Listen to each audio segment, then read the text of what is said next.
jawablah.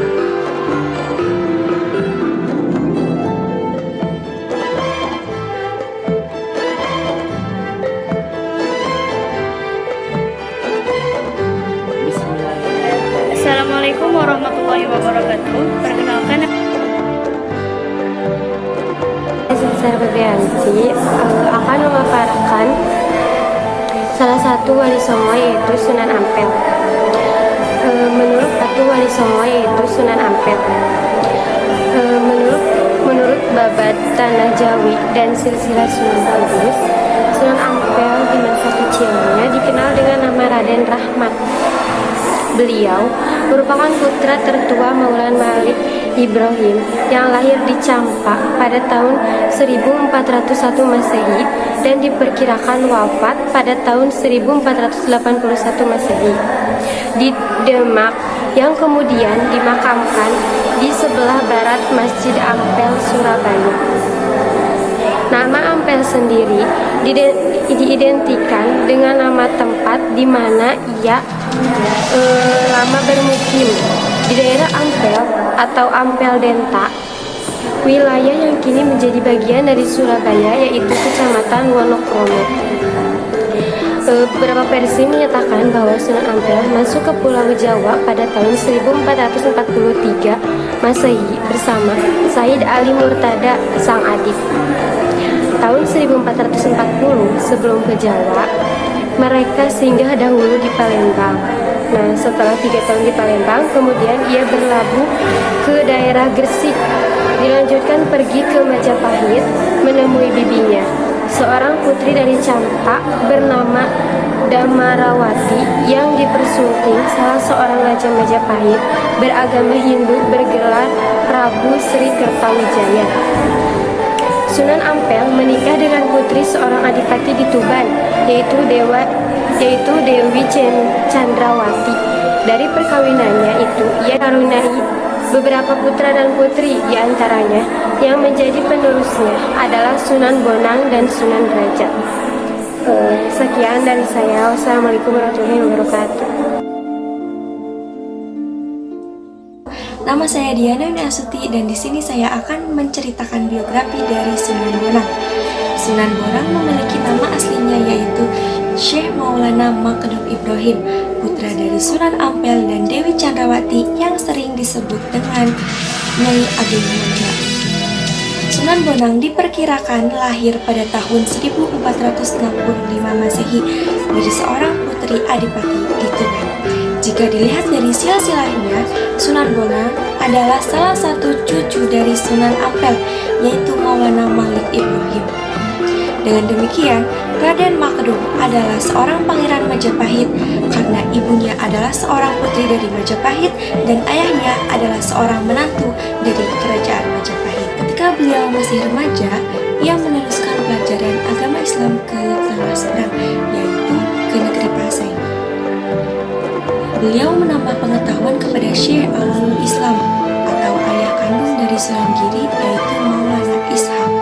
Beliau juga belajar kepada para ulama besar yang sedang menetap di Pasai, seperti ulama tasawuf yang berasal dari Baghdad, Mesir, Arab, Persia, dan juga Iran. Sesudah ia belajar dari negeri Pasai, kemudian ia pulang ke Jawa. Raden Makdum Ibrahim diperintahkan Sunan Ampel, yaitu ayahnya, untuk berdakwah di daerah Lasem, Rembang, Tuban, dan daerah Sempadan di Surabaya. Dalam berdakwah, Raden Makdum Ibrahim sering mempergunakan kesenian rakyat untuk menarik simpati mereka, yaitu dengan menggunakan alat yang disebut dengan bonang. Bonang adalah sejenis kuningan yang ditenggangkan bagian perutnya. Bila ia dipukul, ia akan mengeluarkan suara yang indah di telinga. Tembang-tembang yang diajarkan oleh Raden Makdum Ibrahim adalah tembang yang berisikan ajaran agama Islam yang telah diterima oleh masyarakat dengan senang hati, bukan dengan paksaan. Sunan Bonang menciptakan karya sastra yang disebut dengan suluk. Hingga sekarang, karya sastra Sunan Bonang itu dianggap sebagai karya sastra yang sangat hebat, penuh keindahan dan penuh dengan makna kehidupan dan agama. Hingga Saat ini, suluk Sunan Bonang disimpan rapi di perpustakaan Leiden yang berada di Belanda, yaitu murid-murid Raden Makhluk Ibrahim sangat banyak, baik yang berada di Tuban, Pulau Bawean, Jepara, Surabaya, maupun Madura. Sunan Bonang wafat pada tahun 1525 Masehi.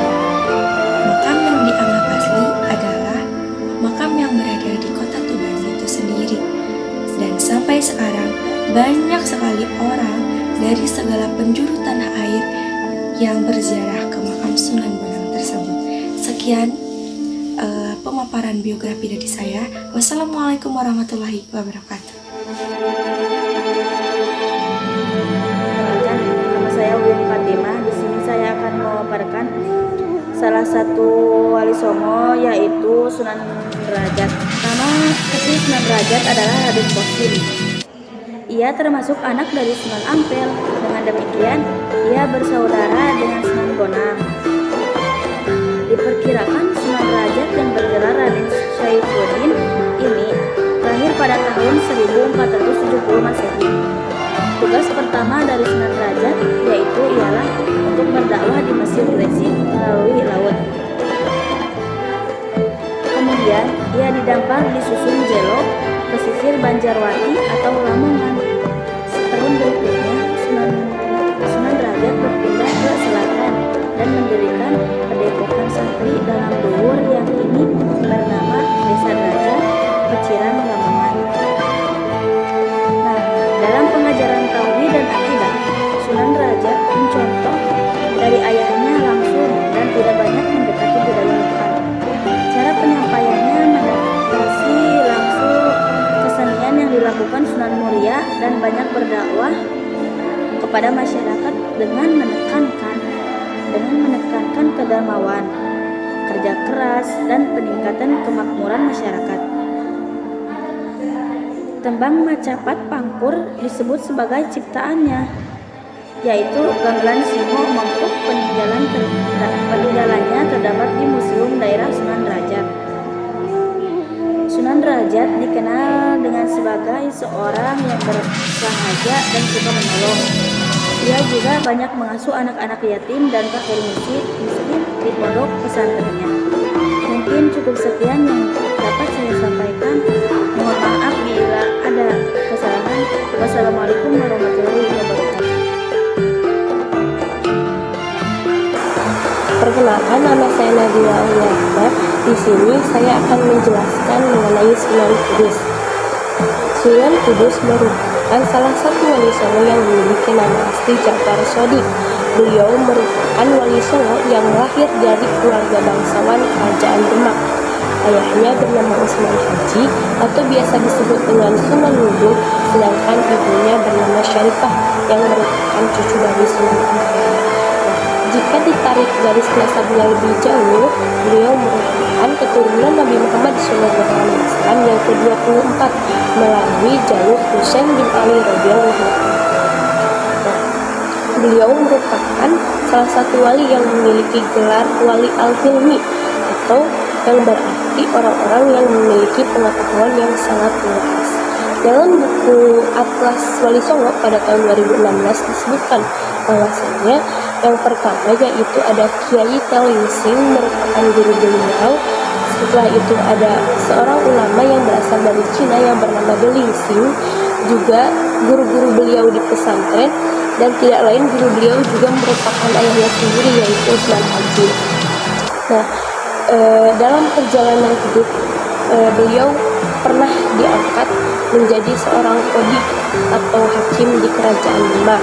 Beliau juga pernah diangkat menjadi salah satu imam besar Masjid Demak yang merupakan pusat perdakwahan pada masa itu. Nah, kemudian setelah ia di Demak, beliau lebih memilih pindah ke Kudus. Di Kudus beliau mengajarkan ajaran Islam dengan berdakwah seperti dakwah yang dilakukan oleh Sunan Kalijaga, yaitu dengan tidak melawan budaya yang sedang beredar atau berkembang di masyarakat. Perjalanan dakwah beliau yang pertama yaitu dengan bertoleransi dalam beragama, yaitu yang pertama ketika waktunya kurban, beliau tidak menyembelih sapi dikarenakan umat Hindu Buddha sangat mengagungkan sapi. Beliau juga selalu membaca Al-Quran surat Al-Baqarah agar dapat menarik simpati orang-orang Hindu. Nah, seperti contoh pada suatu ketika beliau mengikatkan sapinya di depan atau di halaman Masjid Kudus. Nah, hal tersebut itu ia lakukan supaya dapat menarik masyarakat Hindu Buddha agar mendengarkan dakwah ajaran Islam beliau. Nah, untuk yang selanjutnya yaitu dengan cara melakukan akulturasi budaya antara budaya Islam dan juga budaya Hindu Buddha. Yaitu seperti contoh ketika beliau melakukan pembangunan Masjid Kudus, beliau menerapkan 8 arca pada pancuran wudhu di Masjid Kudus. Beliau juga membangun kubah beserta masjid dengan arsitektur Islam, Tionghoa, dan juga Jawa. Nah, sesampainya situ hingga akhir hayat, Sunan Kudus terus berdakwah mengajarkan ajaran agama Islam di Kudus, Jawa. Mungkin sekian saja yang dapat saya sampaikan. Kurang dan lebihnya mohon dimaafkan. Wabillahi taufiq wal hidayah. Wassalamualaikum warahmatullahi wabarakatuh. Perkenalkan, nama saya Nisa Nurul Wahida. Di sini saya akan menjelaskan salah satu sunan dari Wali Songo, yaitu Sunan Giri. Sunan Giri lahir pada tahun 1442 Masehi dengan nama Jaka Samudra. Ayahnya, Syekh Maulana Ishaq, adalah keturunan Nabi SAW melalui Husain, putra dari Sayyidah Fatimah. Sedangkan sang ibu, Dewi Serdadu, adalah putri dari Kerajaan Blambangan. Dia merupakan putra Maharaja Hayam Wuruk, penguasa Majapahit pada tahun 1350 sampai 1359 Masehi. Sunan Giri lahir dalam situasi tak mendukung. Dia dianggap membawa malapetaka. Sang kakek memerintahkan agar cucunya dibuang ke laut. Lalu beliau dipungut oleh Nyai Semboja. Sunan Giri kecil menuntut ilmu di pesantren misalnya Sunan Ampel, tempat Raden Patah juga belajar. Ia sempat berkelana ke Malaka dan Pasai. Setelah merasa cukup ilmu, ia membuka pesantren di daerah perbukitan desa Sidomukti. Dalam bahasa Jawa, bukit adalah Giri, maka ia dijuluki sebagai Sunan Giri. Sebagai pemimpin pemerintahan, Sunan Giri juga disebut sebagai Prabu Satmata. Giri Kedaton tumbuh menjadi pusat politik yang penting di Jawa pada waktu itu. Ketika Raden Patah melepaskan diri dari Majapahit, Sunan Giri malah bertindak sebagai penasihat dan panglima militer Kesultanan Demak. Hal tersebut tercatat dalam Babad Demak. Selanjutnya, Demak tak lepas dari pengaruh Sunan Giri.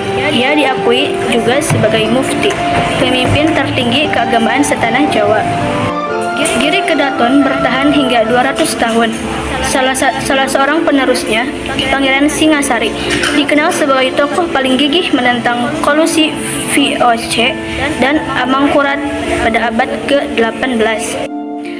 Para santri pesantren Giri juga dikenal sebagai penyebar Islam yang gigih ke berbagai pulau seperti Bawean, Kangean, Madura, Haruku, Ternate, hingga Nusa Tenggara. Penyebar Islam ke Sulawesi Selatan dan Kalimantan Timur. Dalam keagamaan, ia dikenal sebagai pengetahuannya yang luas dalam ilmu fikih. Orang-orang pun menyebutnya sebagai Sultan Abdul Fakih. Ia juga pencipta karya seni yang luar biasa. Permainan anak seperti jelungan, jamuran, ilir-ilir, dan cublak-cublak sowong disebut sebagai kreasi Sunan Giri. Demikian pula gending Asmarandana dan pucung yang bernuansa Jawa tetapi syarat akan ajaran Islam. Demikian yang dapat saya sampaikan. Mohon maaf bila ada kesalahan. Assalamualaikum warahmatullahi wabarakatuh. Perkenalkan, nama saya Nining Nirmala dari kelas 12 Agama. Di sini saya akan menceritakan sedikit autobiografi Wali Songo, yaitu Sunan Kalijaga. Nama kecil Sunan Kalijaga ialah Raden Said. Ia lahir sekitar tahun 1450 Masehi. Ayahnya adalah Arya Wilatikta, Adipati Tuban, keturunan dari tokoh pemberontak Majapahit Longowale. Pada waktu itu, ayahnya diperkirakan telah masuk Islam. Masyarakat Cirebon berpendapat bahwa Nama Sunan Kalijaga berasal dari Dusun Kalijaga di Cirebon. Pada saat di Cirebon, Sunan Kalijaga pernah bersahabat erat dengan Sunan Gunung Jati. Adapun di kalangan masyarakat Jawa, nama Kalijaga dikaitkan dengan kesukaan wali ini untuk berendam di sungai kali atau jaga kali. Namun, ada yang menyebut istilah Kalijaga berasal dari bahasa Arab, yaitu Kadlizaka, yang menunjuk statusnya sebagai penghulu suci kesultanan. Masa hidup Sunan Kalijaga diperkirakan mencapai lebih dari 100 tahun. Dengan demikian, ia mengalami masa akhir kekuasaan Majapahit tahun 1478, Kesultanan Demak, Kesultanan Cirebon, dan Kesultanan Barat. Bahkan juga Kerajaan Panjang yang lahir tahun 1546, serta awal kehadiran Kerajaan Mataram di bawah pimpinan Penambangan Senopati. Ia ikut pula merancang pembangunan Masjid Agung Cirebon dan Masjid Agung Demak, tiang tapal atau pecahan kayu yang merupakan salah satu dari tiang utama masjid adalah kreasi Sunan Kalijaga. Dalam berdakwah, dia mempunyai pola yang sama dengan Marvel sekaligus sahabat dekatnya, Sunan Bonang. Paham keagamanya cenderung sufistik berbasis salaf. Ia juga memilih kesanjan dan kebudayaan sebagai sarana dakwah. Ia sangat toleran dengan budaya lokal, berpendapat bahwa masyarakat akan menjauh jika diserang pendiriannya. Maka mereka harus didekati secara bertahap dengan cara mengikuti sambil memengaruhi. Ia berkeyakinan jika Islam sudah dipahami, dengan sendirinya kebiasaan lama akan hilang. Maka ajaran Sunan Kalijaga terkesan sinkretis dalam mengenalkan Islam. Ia menggunakan seni ukir, wayang, gamelan, serta seni suara atau suluk sebagai sarana dakwah. Ia juga menciptakan baju takwa, perayaan sekaten, grebek maulud, layang kalimat sada, atau ada yang menginterpretasikan sebagai kalimat syahadat, dan lakon wayang Patruk Jadi Raja. Naskah pusat kota berupa keraton, alun-alun dengan gua beringin, serta masjid diyakini sebagai karya Sunan Kalijaga. Sebagian besar adipati di Jawa memeluk Islam melalui Sunan Kalijaga.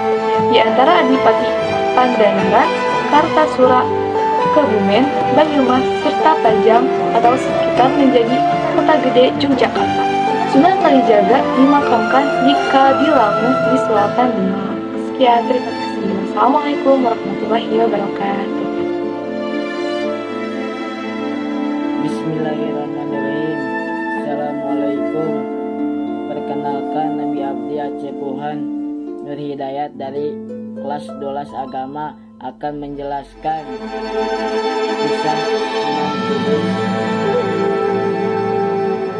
Sunan Kudus adalah putra dari Sunan Kudus dan Syarifah serta merupakan adik dari Sunan Bonang. Namanya kecil dari Sunan Kudus adalah Ja'far Shiddiq. Beliau adalah keturunan dari Nabi Muhammad SAW ke-24. Beliau wafat tahun 1550 Masehi saat menjadi imam sholat subuh di Masjid Menara Kudus. Sunan Kudus memiliki tanggung jawab sebagai senopati Demak mengganti ayahnya.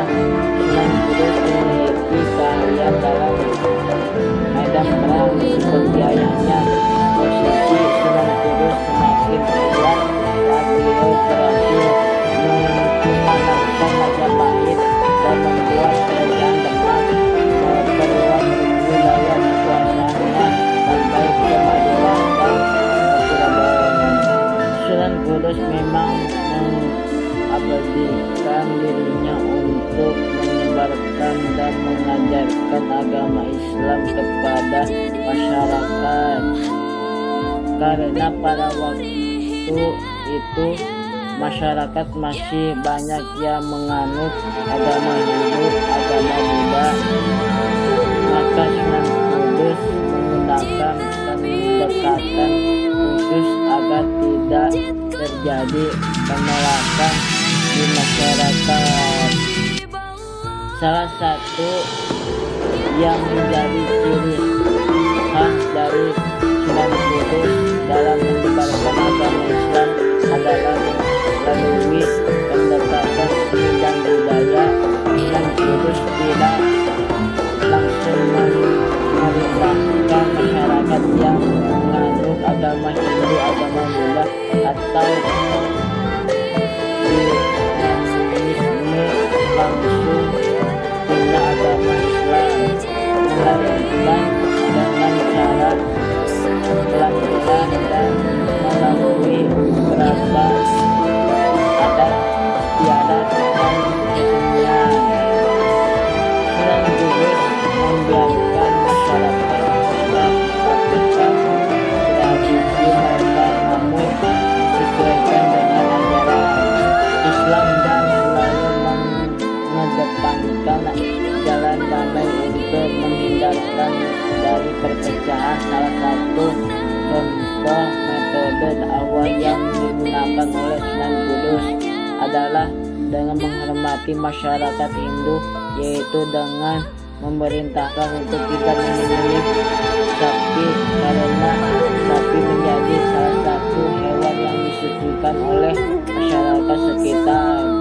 Selain itu, Sunan Kudus juga memberi nuansa Buddha pada setiap arsitektur yang ada di wilayah